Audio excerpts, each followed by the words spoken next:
gubernatorial death match, round one. Bring in Bob Stefanowski. Good morning. Good morning. Thank you. You're like one of 20 candidates right now. We've 32. 32. My God, they keep multiplying. I was just counting the people who actually have a chance. We left 2 alone. What happens? Boom. Yeah, so there's 32. I believe it's the most candidates we've ever had for governor in the history of the state. Yeah. It's crazy. You know, the taxpayers are paying for it, too. You know that, right? Oh. The public financing? Yeah. Uh-huh. Yeah. About 30 of them are going to take $1 million from taxpayers to run their campaign. So that's $30 million. I have $20 on me. So we need to put an end to that. I don't know why. Yeah, let's play your commercial here. For the last 20 years, Dan Malloy and career politicians in Hartford have driven the economy in the state of Connecticut to an absolute cliff. How long are we going to give these people? Hold on a second. I just want to correct you there. We're over the cliff now. Yeah, I would say right? We're in the free fall on the way down to crash. Heading for the rocks. Yeah. Yeah, I agree with you. It's horrible what this guy's done. I mean, you could not have done a worse job if you tried. Right. So would you call him? This is a great way to start because you have my interest now. So I've been trying to get other candidates to say he's the worst governor in the history of Connecticut, and they hedged their bets. Right. No, absolutely. There's no question. I mean, look what the guy's done. Yeah. You could not have done a worse job running this economy into the ground. We got the worst roads in the nation. We got people leaving for Florida every day of the week. Our tax independence day, people need to work till May 21st in Connecticut just to pay their tax bill. After that, you start keeping the money. Oh, Lord. And it happens to be my birthday. That's why I know. That's how you know. Happy birthday to me. Get to keep money. Is that just Connecticut or that's Connecticut and federal? Connecticut and federal, but the Connecticut piece is a massive part of it. It's 2 weeks later than any other state in the nation. I mean, It is horrible what this guy has done. The only good news, to your point, is he's almost out of here. Yeah, that's true. We're trying to speed it up, actually. Gov's got to go. All right. We're going to grease the stairs, actually, but... So I like that Bob in this commercial is standing in front of like the Capitol, and then he points back. It's like these, he points back like these guys. This is a nightmare behind me. Right, these clowns. How long are we going to give these people? And then he points back to them like these people. It took me about 15 takes to get that right. Is that right? He kept using the wrong finger. Wrong finger, Bob. The thumb, not the middle one. We were there all day. The camera guy was ready to give up on me after a while. You're so What annoyed. part were you getting stumped on, or stumbling over? That's the first. I mean, I'm new to politics. You know, being on television. Yeah, you're not a TV guy. It's new to me. I've run businesses my entire career. I'm good at giving speeches, but I'll tell you, when that camera's looking right in your eyes, it's a little bit different. You almost feel like you're talking to like a million people. Bob, you can't say F-tard. Try it again. This time, not so much passion. And use your thumb, not the middle finger. Right. We did a TV commercial. The guys were over the house all day for a 30-second split. I got 3 daughters. My daughters are like, first of all, you dressed me like a nun for this commercial. Second of all, why is it taking all day for a 30-second clip? I thought you were a Quaker, actually. I had no idea. Yeah. How old are your daughters? I got 24, 18, and 15. So now, three girls. you know what? Those girls now know exactly how you want them to dress on date night, right? They threw the clothes out after the commercial. I said you got to save them. They said, we're never wearing these things. They went right to Goodwill. Roll the Quaker clothing in here. So in this commercial, and you make a lot of good points, and it goes on, but you're wearing a black T-shirt. Yeah. Like, did you pick that out? Did someone else pick that out? Did someone say, you look like a regular guy if you wear a black T-shirt? Yeah, my wife. I'll be honest. I'd love to say I did what my wife did. I came down the stairs this morning. I had jeans on and a red sweater and glasses. And my wife said, you can't wear that. I said, why? I said, because these guys make fun of Dan Malloy's sweater every day of the week. True. So She's been paying attention. I went back upstairs. I got changed. I threw a blazer on. There you go. Your wife's the brains of the operation. I love Good. that. Fashion sense. Where Bullet dodger. did you meet her? We met at Price Waterhouse. I grew up in New Haven off of Dixwell Avenue. My wife grew up in North Haven, and we both worked for Price Waterhouse up in the Gold Building. She actually worked for me, so it was a bit of a scandal. There you go. Yeah, today you'd be arrested for that. I know, but back in the good old days. Or Back in the good old days where you could date someone you worked with. Yeah, but and then where did you take her on the first date? Do you remember? Yeah, there was a place called Harbor Park over in Meriden. Harbor Park. Yeah, I'm not sure. It wasn't that romantic, trust me. Well, it worked. Car ran out of gas, but for real this time. Yeah, that place, but McDonald's next door. Right. We almost got mugged, but okay. We were home by 9 o'clock. It was a short date, but you had to. It was a curfew. From there. How long was the courtship? Well, I moved out to California. Again, scandalous. She moved out there, and We spent about 2 years there, and then I came back to go to graduate school. So you guys were living together before you got married? Well, this is the first her parents have heard that. But she actually had her own apartment. I shouldn't tell this. Well, stuff, you've been married for 27 years. She had years, her I own think you're apartment, okay so now. when the parents would come out, she'd move out of my place. Back in their Gotcha. I love his honesty. Yeah. He would yell, lemon tree, That's a she'd true leave. story, Yeah. too. Right. We paid for an apartment for nothing for when the parents came Just out. for when the parents came out. They're coming, lemon tree, lemon tree. And they're just finding out about this Well, now. if they're listening now, this is their first. I think they may have suspected, but this is confirmation. Oh, you're in trouble. Hey, look, the 27 years hotline. later. Yeah. And then how did you propose? We went up to San Francisco and went out to dinner, and I just proposed in a small restaurant. In a restaurant? He put a ring in a crab. Yes, here you go. I was pretty nervous, though. I mean, I was wrecked. It's always very uncomfortable, right? That whole day, you get the jitters. Well, you try to plan it perfectly, and invariably something goes wrong. Did something go wrong? You didn't fall in the water, did you? Nothing I want to talk about. Oh. Some guy fell in the wharf again. She was No, making it was fun of my good. sweater It the was whole good. night. Right.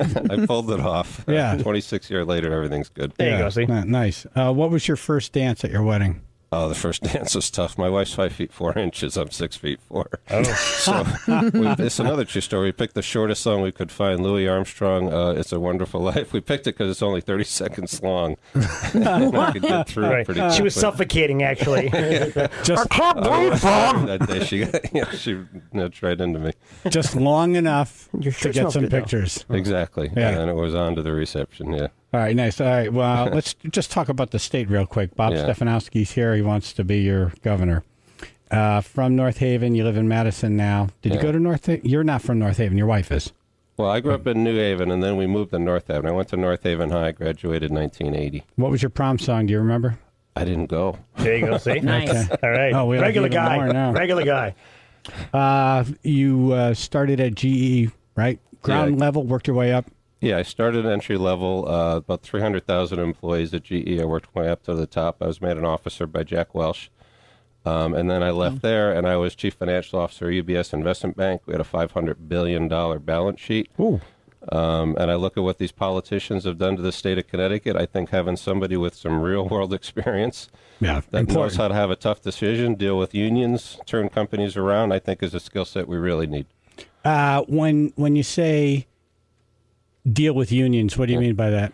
Well, we got to look at this CBAC agreement. We cannot. There's no way the state of Connecticut's going to come up with $100 billion in the next 10 years. We're not doing the union members any favors by telling them it's going to be there. We got to find a fair compromise.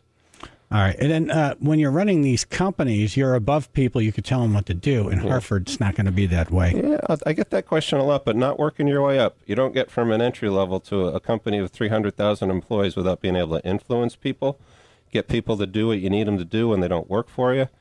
I think government experience is a little bit overrated. Look at Malloy, two-term governor. in So wait, Stanford. are you saying you would go to a press conference and you wouldn't insult everyone?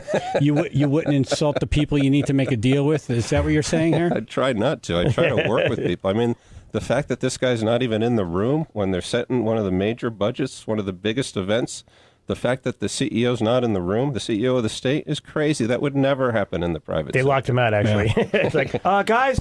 Yeah, and no, he earned that position He did. out of the room. He worked really hard insulting people and stepping on toes to get there. I said, hey, get some coffee, Gov. Yeah. You can't treat people like that. You got to build coalitions, whether you agree with them or not. You got to build a coalition. You got to be able to relate to people. You got to be a normal guy. I grew up in New Haven. I'm a normal guy. You got to be able to talk to people and get them to do what they He need folds to his do. pants We're going to and really everything. find out if you're a normal guy in the next break because we're going to go around the room and ask you some questions. Normal guy stuff. In that commercial, you're in the black T-shirt and you're at what looks to be a bar. I thought it was a bar. But it's a diner, right? It's a Crazy Donuts in New Haven, right next to Toad's place. My guy. Donut Crazy. Yeah, Yeah. yeah. But they serve the coffee out of spigots. It's supposed to look like a bar. Gotcha. Yeah. But so was that Good job. planned or it just happened Well, I to know the work guy out? who runs it. He started the business. He'll tell you about all the regulation you got to go through in the state to actually start a business. But he's done a terrific job with it. They've got a bacon, egg, and cheese donut. They've got a calzone donut. I mean, they got every donut. You get everything. You're talking Pam's language Oh. now. I just I just perked up. melted. What? I just melted over here. Donuts. Tell me more. All right, because I was watching the commercial, and the first time I watched it, I said, "Oh, that's really cool." He's in a bar, black T-shirt, doing shots. Normal really guy. great image. Yeah, a shot of espresso. I looked at it again, and I'm like, "Oh, it's a diner. Oh, brilliant! I had no idea. Donut shop." Look at you. Oh, this keeps getting better and better. Chaz and AJ in the morning, 99.1 PLR. Bob Stefanowski wants to be your governor. It's one of like 32 people in the race right now. Like teeth. And we're doing a kind of getting to know you part. We're not getting into the nuts and the bolts, but we did get him to say he believes Governor Malloy has been the worst governor in the history of the state of Connecticut. So that got my attention. I have to agree, actually. Not even close. Not even like no one even comes in like he wasn't in competition. It wasn't great. Weicker put the income tax in, but at least he made one mistake, not 5,000.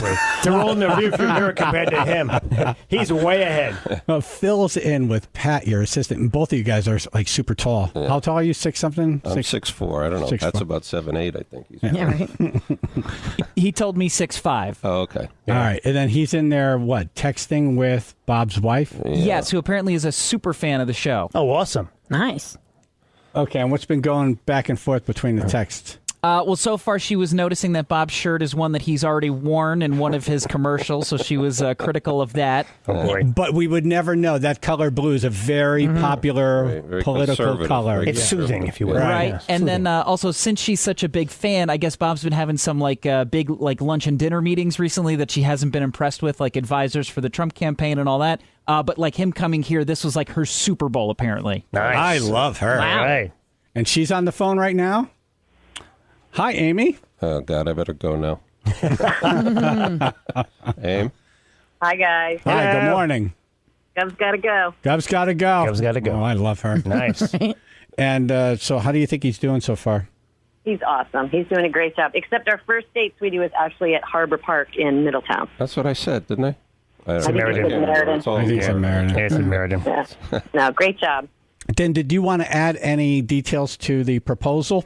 To the economic plan? No, No. proposed marriage. The marriage proposal. The you and him thing. She's good. Right. Yeah. She has to be a top She advisor. should be He the does, yeah. governor. Yeah. She just dodged that question. That was great. He's good. Yeah. Aim, you want to tell the story or not? Absolutely not. We're good. I'm dying to know now. Wait for the movie. Wait No. for the movie. Yeah, Next time I'm on, we'll keep Picture your what a audience. guy might do too much of at dinner when he knows something like a big question is coming, and we'll just leave it at that. I'm thinking sweating. Yeah. No? That too. Crying. All right. Are your armpits leaking? For Christ's sake, look at you. That red sweater's all soaked. Is there anything we should know about Bob that he probably won't tell us? What I would say about Bob is that what you see is what you get. He's honest. He's hardworking. He's a great guy. He probably will overshare, but his heart is in the right place. He wants to help our state, and he's got the skill set to do it. So he is who he is. You know, he's not a politician, but he's a hardworking, good guy. It's a great pitch. I'm starting to cry. Yeah. You had me at hello. It's like proposal night again. Well, Aim, thanks for coming on. We really appreciate Thanks, it. Aim. Can I call you Amy, or should I call you Mrs. Stefanowski? Amy's good. Okay. Amy's Thank good. you. Okay. Thanks, All Aim. right. Bye, guys. Chaz, AJ, mornings.